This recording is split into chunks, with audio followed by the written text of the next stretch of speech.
दीक्षाभूमी मंत्रालय पत्रकार संवाद यात्रेच्या निमित्ताने आज या ठिकाणी आपण सर्व उपस्थित कळंब तालुका पत्रकार संघाच्या पारखून जे कळंबचे नेही अशोक शिंदे या ठिकाणी पत्रकार संघाचे राज्य कार्यकारी बाळासाहेब जाधवर माझ्या बरोबर ज्यांनी या यात्रेमध्ये प्रवास करतायत ते माजी सरचिटणीस वैभव स्वामी विभागाचे अध्यक्ष आणि या संस्थेचे संस्थे प्रमुख सचिन पाटील यांचंही मनपूर्वक मी या ठिकाणी धन्यवाद व्यक्त करतो.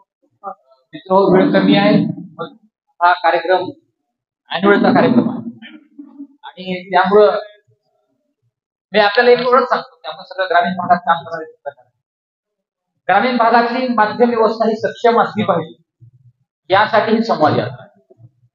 लोकशाहीमध्ये प्रमुख 4 स्तंभ आपण मानतो, त्यामध्ये न्याय व्यवस्था, राज्य व्यवस्था आणि प्रशासन व्यवस्था आणि त्याचबरोबर माध्यम व्यवस्था. मात्र बाकीच्या 3 व्यवस्था या अत्यंत व्यवस्थितपणे त्यांचं काम करतायत, पण या 3 व्यवस्थेकडनं त्यापेक्षाही राज्य व्यवस्थेकडनं माध्यम व्यवस्थेला ज्या पद्धतीनं समर्थन मिळाला पाहिजे, ज्या पद्धतीने सुविधा मिळाल्या पाहिजे त्या सुविधा मिळत नाही. आणि म्हणून सरकार ही व्यवस्था आहे, त्या सरकार व्यवस्थेकडे आपण सातत्याने मागण्या करतोय, मात्र या मागण्यांकडे ज्या संवेदनशील बघणं अपेक्षित आहे तसं होत नाही. आणि मग सरकारने पत्रकारांच्या आणि माध्यम क्षेत्रातल्या मागण्यांकडे संवेदनशील बघावं, त्या मागण्या प्रभावीपणे त्यांच्यासमोर मांडाव्या यासाठी दीक्षाभूमी मंत्रालय ही संवाद यात्रा, ही संवाद यात्रेचं प्रतिनिधित्व मी जरी करत असतो तर ही संवाद यात्रा तुमच्या सगळ्यांची. कोरोनाच्या महामारीनंतर जी परिस्थिती माध्यम क्षेत्रामध्ये निर्माण झालेली आहे ती अत्यंत विदारक आहे, मात्र त्याबाबत कुणीही बोलत नाही. समाजाचा हा प्रमुख घटक, या घटकाचे सुद्धा प्रश्न आहे, हा लोकांचे प्रश्न मांडणारा घटक असला तरी या घटकाचे सुद्धा प्रश्न आहेत ही जाणीव सरकारला आणि व्यवस्थेला करून देण्यासाठी ही संवाद यात्रा. ही संवाद यात्रा या व्यवस्थेमध्ये पत्रकार आणि माध्यमांमध्ये काम करणाऱ्या लोकांना प्रतिष्ठा मिळवून देण्यासाठी ही यात्रा या क्षेत्रामध्ये काम करणाऱ्या लोकांना आर्थिक आणि सामाजिक पातळीवर प्रतिष्ठा आणि सक्षमता मिळवून देण्यासाठी ही यात्रा. ही या यात्रेचं प्रयोजन यासाठीच आहे. डॉक्टर बाबासाहेब आंबेडकरांनी या देशाला जी घटना दिली त्या घटनेमध्ये मूलभूत 3 अधिकार, त्यामध्ये आपला जन्म झाला तर आपल्याला नागरिकत्व मिळतं, दुसरा 18 वर्षे पूर्ण झाल्यानंतर आपल्याला मतदानाचा अधिकार मिळतो आणि तिसरा अधिकार आहे ज्या क्षेत्रामध्ये आपण आहोत, व्यवसायात असा, शिक्षण क्षेत्रामध्ये असा, पत्रकारितेमध्ये असा, आणखी अधिकारी असा, पदाधिकारी असा, जे क्षेत्र तुम्ही निवडलेलं आहे त्या क्षेत्रामधल्या अडीअडचणी मांडण्याचा आणि त्याबद्दल व्यक्त होण्याचा सुद्धा आपल्याला अधिकार आहे. आणि त्या संविधानिक अधिकाराचा वापर करून त्या संविधानिक अधिकाराच्या माध्यमातून आपण संवादाच्या माध्यमातून, संवादामध्ये प्रचंड मोठी शक्ती आहे. संवाद ही मूलभूत प्रक्रिया वैयक्तिक पातळीवर आणि सार्वजनिक पातळीवर परिवर्तन. संवादामध्ये प्रचंड मोठी शक्ती आहे की त्या शक्तीच्या माध्यमातून सरकार समोर आपल्या मागण्या प्रभावीपणे मांडण्यासाठी हा 4000 किलोमीटरचा प्रवास राज्य पत्रकार संघाचे पदाधिकारी करताय. आणि म्हणून मी आपल्याला एवढंच सांगेन की पत्रकार ही व्यवस्थेमधली एक प्रमुख घटक आहे, तरी पण सरकार ही व्यवस्था या घटकाकडे ज्या न्यायपद्धतीने पाहायला पाहिजे त्या न्यायपद्धतीने पाहत नाही.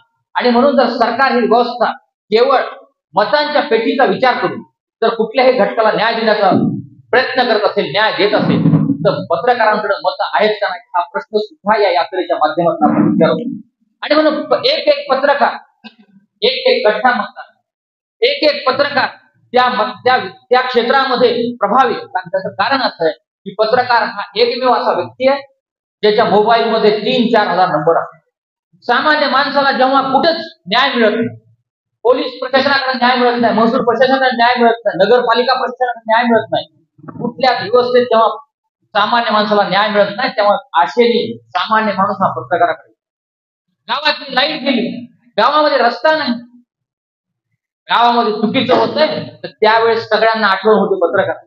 आणि म्हणून या पत्रकार या घटकाच्या जी भूमिका ते अत्यंत प्रामाणिकपणे बजावत असताना सुद्धा या व्यवस्थेमध्ये काही जाणीवपूर्वक फक्त दोषांवर बोट ठेवून या घटकाला बाजूला करण्याचं, या घटकाला कमजोर करण्याचं प्रयत्न दुर्दैवाने चालू आहे.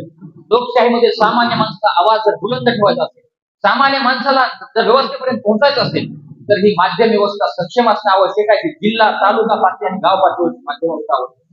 आणि म्हणून ही संवाद यात्रा स्थानिक पातळीवरची वर्तमानपत्र असते, स्थानिक पातळीवर वेगवेगळ्या माध्यमात काम करणारे पत्रकार असतात, यांचे प्रश्न मांडण्यासाठी ही यात्रा आहे. आणि म्हणून बोलतो व्हा, आपण व्यक्त व्हा, आपल्या समस्या काय, आपले प्रश्न काय. आपण सुद्धा समाजातला घटक आहोत, आपल्यावर सुद्धा जबाबदारी आहे. आपण जरी हे पद स्वीकारलं असलं तरी आपल्याला सुद्धा कुटुंबाची जबाबदारी आहे, आपल्याला सुद्धा आर्थिक अडचणी आहेत. या सगळ्या गोष्टींचा विचार करून सरकार जर सगळ्या घटकांना न्याय देत असेल, सरकार न मागता अनेक योजना जाहीर करत असेल आणि त्या योजना सुद्धा आता आपल्याला माहित आहे की 12वीच्या मुलांसाठी डिप्लोमा, ग्रॅज्युएशन आणि त्याचबरोबर लाडकी बहीण, या अशा अनेक योजना सरकारने सुरू केल्या. मात्र यामध्ये आपण हेच सरकारच्या योजना लोकांपर्यंत पोहोचतो, सरकारची ध्येय धोरणं लोकांपर्यंत नेतो, राजकीय नेत्यांची ध्येय धोरणं लोकांपर्यंत पोहोचतो, त्यांचं नेतृत्व उभा करण्यासाठी आपल्या लेखीची मशागत करतो.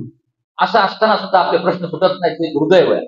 आणि म्हणून आता हे ठणकावून सांगण्याची वेळ आलेली आहे. आता आपण बोललं पाहिजे. या भागामध्ये जे लोकप्रतिनिधी, या भागामध्ये जे सरकारचे प्रतिनिधी, त्यांना पहिल्यांदा पत्रकारांच्या प्रश्नांबद्दल विचार. पत्रकारांचे प्रश्न कोरोनानंतर जटिल झाले, पत्रकारांच्या प्रश्नांसाठी सातत्याने मोर्चे झाली, आंदोलनं झाली, सरकार दरबारी निवेदनाचा पाऊस पडलेला आहे. तरी पण सरकार ही व्यवस्था जर बघत नसेल तर आता आपल्याला विचारावं लागेल. आणि म्हणून या भागात जे लोकप्रतिनिधी, त्या लोकप्रतिनिधींना विचारा की 15-20 दिवस झालं संवाद यात्रा सुरू झालेली आहे, शांततेच्या मार्गाने चालू आहे, तरी पण सरकार याकडे लक्ष द्यायला तयार नसेल तर तुम्ही तुमची ताकद वापरा आणि त्यांना लक्ष देण्यासाठी भाग पाडा. लोकशाहीमध्ये हा अधिकार आहे, सरकारकडे मागण्याचा सगळ्यांना अधिकार आहे, तसा आपल्याला सुद्धा अधिकार आहे. आणि म्हणून आपण ग्रामीण भागात काम करत असताना आपल्या सगळ्यांना माहित आहे, ग्रामीण भागात काम करताना अनेक अडचणींना सामोरे जावं लागतं. पुन्हा नाही, पगार नाहीये, सगळे मानधनावर आहे, आता तेही कमी झालेलं आहे. तरी पण अॅक्रेडिशन देताना मात्र मी अॅक्रेडिशन कमिटीचा अध्यक्ष असताना सगळ्या गोष्टी मला माहित आहे. अॅक्रेडिशन कमिटीचा अध्यक्ष असताना त्यामध्ये एक अट आहे की वेतन पावती कोणीच पगारावर नाही, पगारावर असणारा वर्ग किती आहे, अत्यंत छोटा आहे, तरी पण वेतन पावतीची अट आहे. त्यामुळे तालुका आणि जिल्हा पातळीच्या पत्रकारांना अॅक्रेडिशन मिळत नाही. बाळशास्त्री सन्मान योजना सुरू केली, पण वर्तमानपत्र खरेदी करणाऱ्यांना इन्कम टॅक्स मध्ये, आयकरामध्ये 5,000 सूट मिळावे. आणि ग्रामपंचायतीचं आपण सगळे संबंधित असाल, ग्रामपंचायतीला दरवर्षी वार्षिक आराखडा द्यावा. वार्षिक आराखड्यामध्ये गाव तिथं ग्रंथालय ही योजना आहे, सरकारचं धोरण आहे. त्यामध्ये वर्तमानपत्र खरेदी करण्यासाठी 10,000 इतकं केली पाहिजे, यासाठी आपल्या सगळ्यांनी उठाव केला पाहिजे. आणि ही भूमिका राज्य पत्रकार संघाची आणि आपल्या सगळ्यांची आहे. कोण करतंय यापेक्षाही आपले प्रश्न आहेत का नाहीत, आपले प्रश्न जाणून घेऊन आपल्या प्रश्नांसाठी बोलतो व्हा. एवढंच मी या ठिकाणी सांगितलं. मी प्राथमिक स्वरूपात मी तुमच्यातलाच आहे, त्यामुळे यामध्ये वेगळं काही वाटण्याची गरज नाही. आणि म्हणून आपण सर्वांनी या ठिकाणी स्वागत केलं आणि या यात्रेमध्ये सहभागी 20 तारखेला आपण मुंबईमध्ये मंत्रालयावर YB सेंटरला या यात्रेचं समर्पण आपण सर्वांनी ताकदीने त्या ठिकाणी यावं आणि आपल्या शक्तीचं प्रदर्शन त्या ठिकाणी करावं, एवढीच विनंती या ठिकाणी करतो.